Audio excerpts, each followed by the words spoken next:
ሁሉም ያልፋል፣ እውነትና ፈጣሪ ብቻ ግን ይኖራሉ። ህይወት በየቀኑ የምንጽፈው ግን ደግሞ ገጹ ሲያልቅ የምንዘጋው መጽሐፍ ነው። በህይወት መጽሐፍ ውስጥ ብዙ ምዕራፎች አሉ። አንዱ ምዕራፍ በሳቅ ሲጀምር ሌላው በእንባ ይተካል። አንዱ በክብር ሲያበቃ ሌላው በትህትና ይጀምራል። ነገር ግን የሁሉም ምዕራፎች መጠቅለያ አንድ ነው፣ እሱም ማለፍ ነው።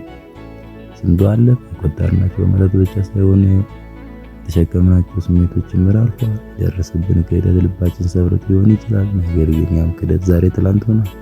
በስልጣን ኮርቻ ላይ ተቀምጠው የነበሩ ዛሬ ስማቸው እንኳን የማይነሳ ስንቶች ናቸው። ውበት ሲረግፍ፣ ሀብት ሲሟጠጥና ጉልበት ሲዝል የሚቀረው ማንነትና ፈጣሪ ብቻ ነው። ደስታ ሲመጣ አትኩራ፣ ምክንያቱም ያልፋል። መከራ ሲመጣ አትዘን፣ ምክንያቱም እሱም ያልፋል። ሰዎች ሲከዱብ አትቀየም፣ አይለወጠው ፈጣሪ ከጎንህ አለና። አንሞትም ያሉትም ሞቱ፣ አንሸነፍም ያሉት ተሸነፉ። ወድቀው ቀሩ ያልናቸውም ተነሱ። ሞትና ማለፍ የህይወት መነጽር ናቸው። በእነዚህ መነጽሮች ስናይ ጥላቻ ትርጉም ያጣል፣ ቂም ቦታ የለውም። ምክንያቱም ሁላችንም በጊዜው ማረፊያ ላይ ያለን መንገደኞች ነን። ዛሬ የምናሳየው ርህራሄና የምንኖረው ቅን ህይወት ብቻ ነው።